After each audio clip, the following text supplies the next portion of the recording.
우리 시간에 같이 한번 기도하겠습니다. 오늘 기도할 제목은 더 바이블 처치 미디어 사역을 위해 기도했으면 좋겠습니다. 우리 더 바이블 처치는 화목한 통독나방, 그리고 바이블 일타, 그 외에도 아침 예배, 주일 예배를 계속해서 미디어로 만들어서 올려드리고 있습니다. 이러한 사역들이 다음 세대, 젊은 세대들에게 선한 영향을 주게 해달라고 더 바이블 처치 미디어 사역을 놓고 같이 한번 기도하겠습니다. 하나님 아버지, 참 시대가 악합니다. 우리가 휴대폰을 들고 유튜브를 클릭하면 그 속에는 자극적이고 쾌락적인 컨텐츠들이 얼마나 많은지 모르겠습니다. 때로는 분별하지 못하고 이단의 컨텐츠를 볼 때도 있습니다. 주님, 이러할 때에 이 더 바이블 처치가 미약하지만 정말 선한 그런 컨텐츠들을 많이 만들어낼 수 있기를 합니다. 무엇보다 매력적이되 선한 콘텐츠를 만들어내서 이것을 통해서 믿지 않는 사람들, 가난한 성도들, 그리고 다음 세대들, 젊은 세대들에게 좋은 영향을 줄 수 있기를 원합니다. 하나님은 지금도 그러한 사역자들을 찾고 계신 줄로 믿습니다. 그러한 교회가 이 더 바이블 처치가 되게 하시고, 말씀이면 충분합니다. 그 슬로건대로 정말 말씀 사역을 위해 최선을 다할 수 있는 우리 더 바이블 처치 되게 하여 주시옵소서.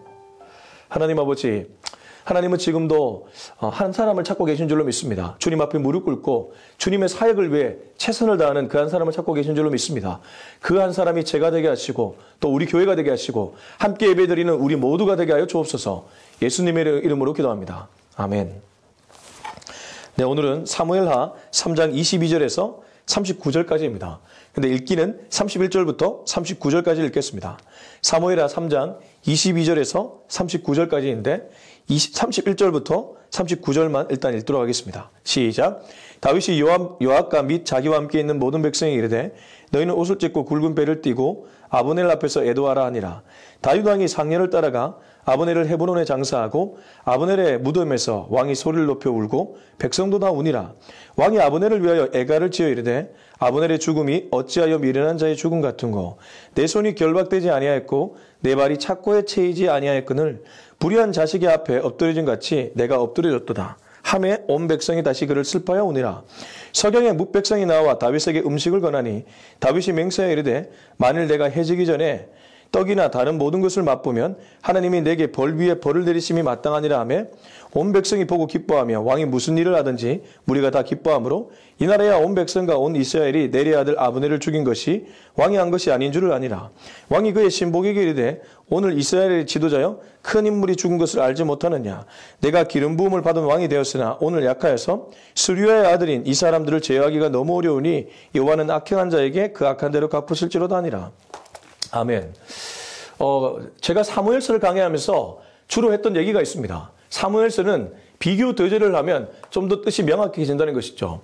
사무엘상 초반기에는 한나와 브린나, 그리고 엘리 제사장과 사무엘, 뒤에는 사울 왕과 다윗 왕, 이 둘의 비교들을 해보면 그 뜻이 명확해지고 우리 기독교인이 어떤 길을 선택해야 될지 알 수 있게 됩니다.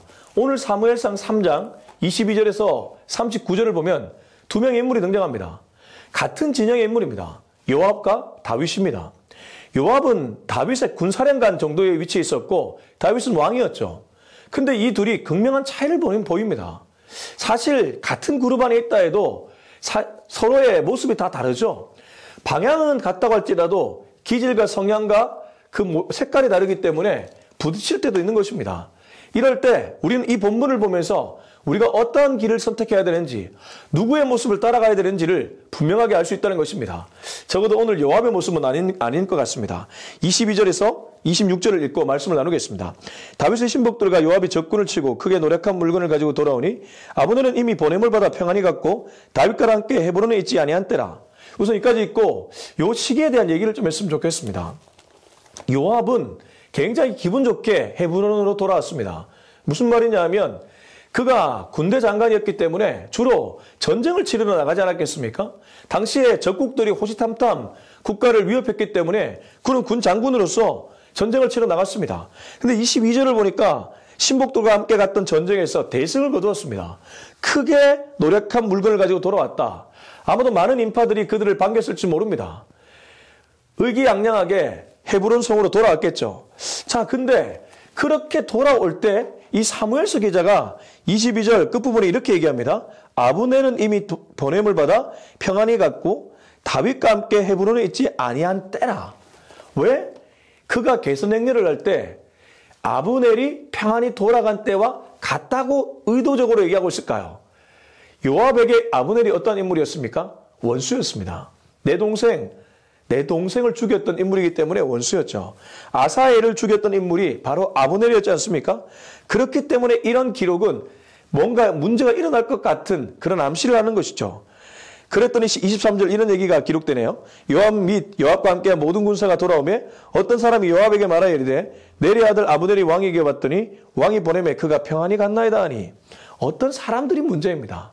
언제나 가까이 있는 어떤 사람들, 그들의 말이 때로 나를 힘들게 할 때가 있다는 것이죠. 나를 위함답시고 나에게 어떠한 정보를 들려주는데 그 정보가 나의 분노, 나의 감정을 더욱 건드려버리는 것이죠. 지금 이 23절에 어떤 사람이 그렇습니다.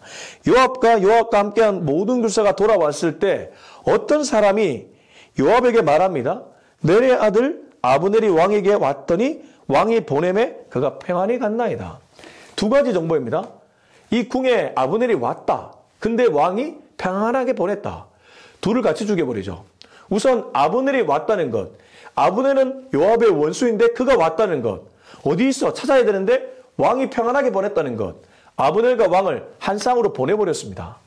근데 이 부정적 말, 사실 말 자체는 부정적이지 않은데 요압 입장에서는 이 말 자체가 부정적으로 들릴 수밖에 없죠. 아브넬에 대한 좋지 못한 감정을 갖고 있으니까 이 부정적 말이 트리거가 되어서 요압이 하지 말아야 될 일을 저지르고 맙니다. 자, 24절입니다. 요압이 왕에게 나가 이르되 어찌하심이니까 아브넬이 왕에게 나아갔거늘 어찌하여 그를 보내 잘 가게 하셨나이까. 26절 읽어보겠습니다. 이에 요압이 다윗에게서 나와 전령들을 보내 아브넬을 쫓아가게 하였더니 시라 우물가에서 그를 데리고 돌아왔으나 다윗은 알지 못하였더라. 왜 24절과 26절을 제가 같이 읽었냐면요. 24절과 26절을 보면 요압이 하지 말아야 될 일을 하게 되는데 그것이 바로 질서를 무너뜨린 일이기 때문입니다. 요압이 누구입니까? 다윗의 수하입니다. 국가 질서로 보자면 그는 분명히 다윗의 신하입니다. 근데 24절에서는 마치 왕을 잡아먹을 듯이 이렇게 얘기합니다. 왕에게 나아가 이르되 어찌하심이니까 아브넬이 왕에게 나왔거늘 어찌하여 그를 보내 잘 가게 하셨나이까 따져 묻는 것이죠. 왕이 어떠한 마음으로 그런 결정을 내렸는지 자초지종을 묻지도 않고 그냥 자기 감정에 충실해서 따져 묻습니다. 그리고 26절에서는 다윗이 알지 못했다는 표현이 나오지 않습니까? 어떤 걸 알지 못했습니까? 그가 자기 신하들을 시켜서 데려오라고 합니다. 누구를요? 아브넬을. 왜냐하면 죽여야 되니까. 나의 원수가 코앞에 왔는데 그냥 보내줄 수 없으니까. 근데 이 24절과 26절은 질서를 무너뜨리는 일이다. 여러분 성경에 보면 간혹 질서 무너뜨리는 사람들이 등장합니다. 하나님은 그런 사람들 가만히 두지 않습니다. 오늘 요압은 결국 다윗 왕에게 저주 아닌 저주를 듣게 됩니다. 근데 그건 다윗이 내린 저주가 아니죠. 하나님이 내린 저주입니다.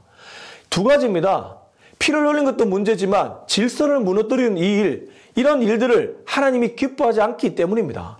여러분 그러므로 하나님이 만드신 질서를 우리가 소중하게 여길 줄 알아야 됩니다. 질서를 얘기한다고 꼰대가 아닙니다. 사실 우리가 사는 세상에 철학적으로 해체해야 된다, 가정도 해체해야 된다 이런 얘기들이 있지 않습니까? 어떻게 그런 질서를 무너뜨리는 일들을 마음대로 합니까?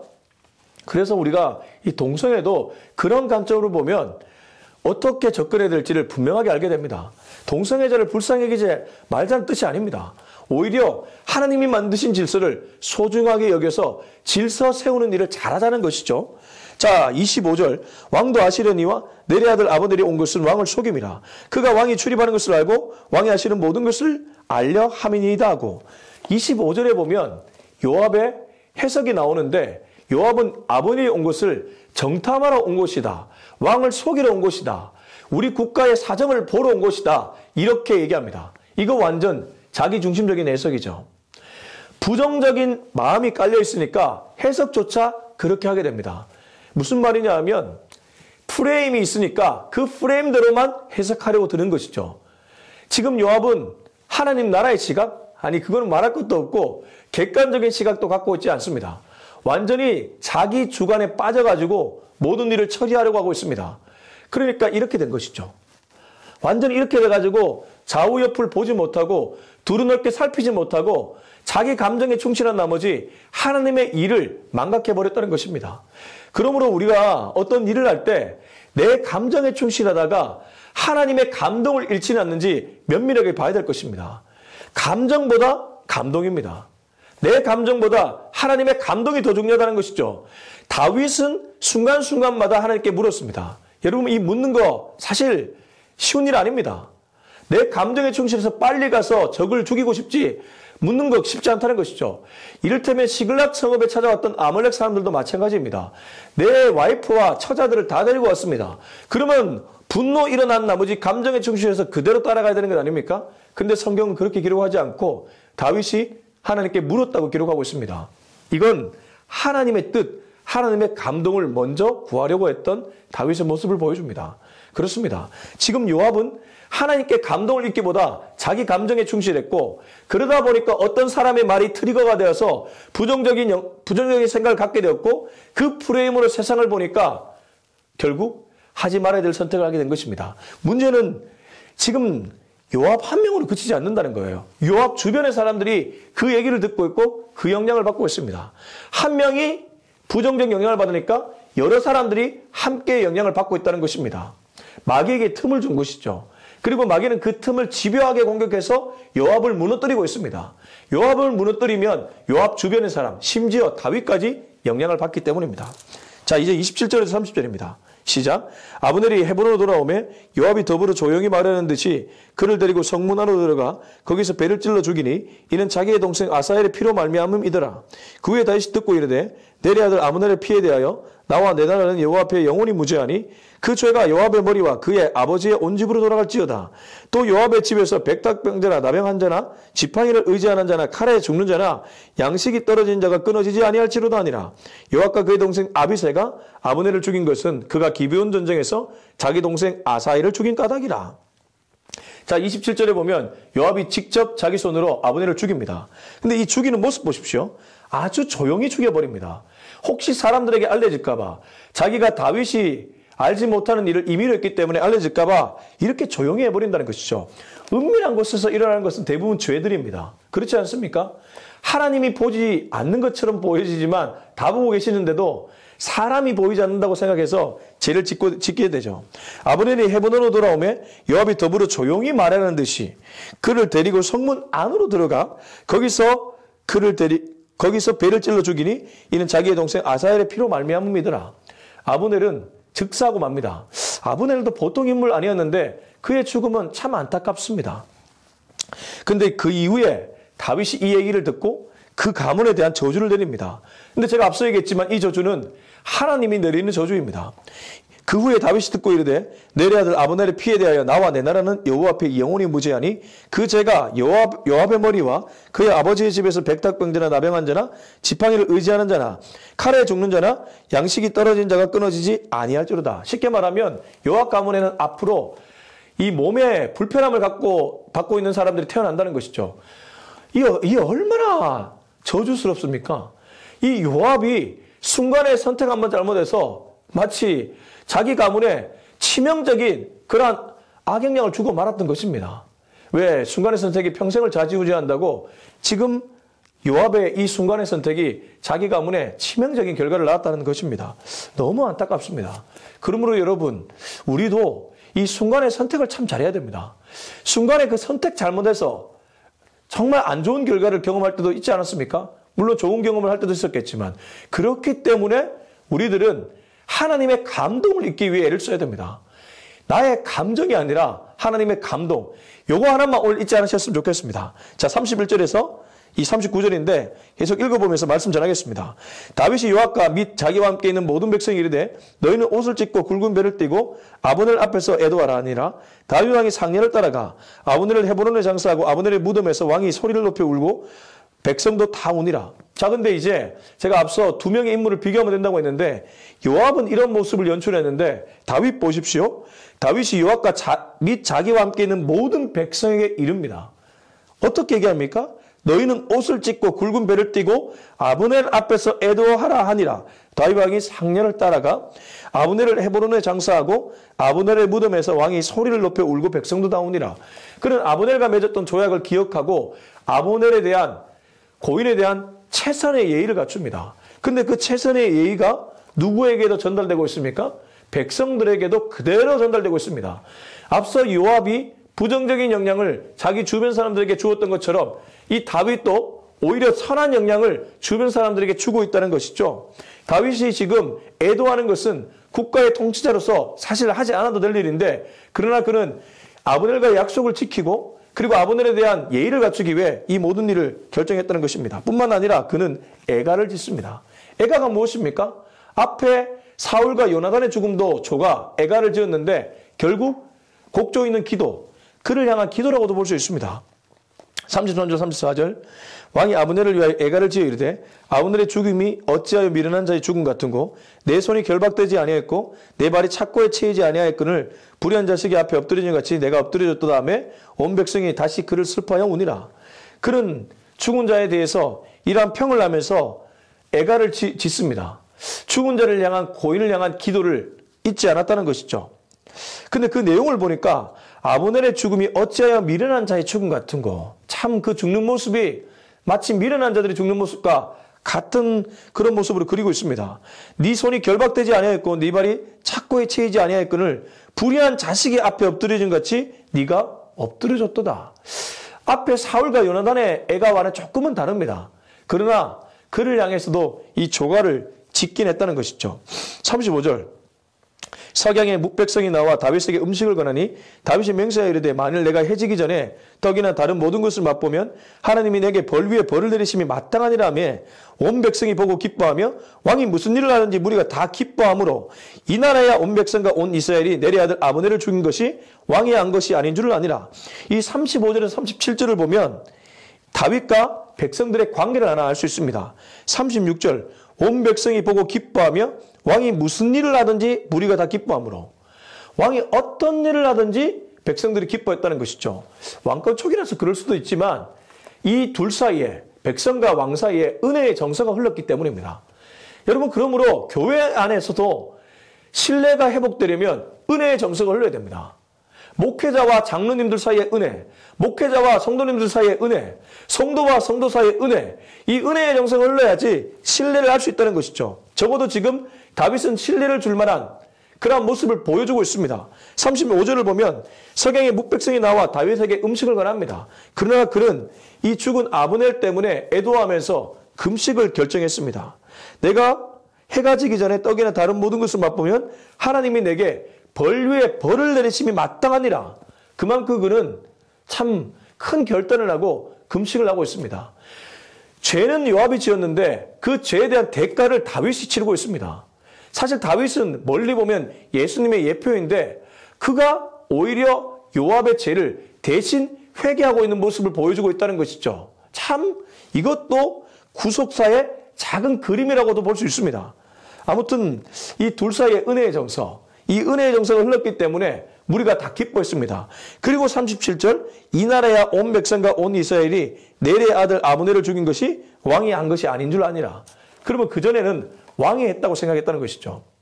다윗이 그걸 몰랐을까요? 알았겠죠. 다윗의 사람들이 곳곳에 있었을 것인데 사람들이, 백성들이 다윗 왕이 아브넬을 죽인 것으로 알고 있습니다 라는 보고를 왜 안 했겠습니까? 근데 그가 어떤 조치도 취하지 않았다는 거예요. 우리도 살면서 억울할 때 있지 않습니까?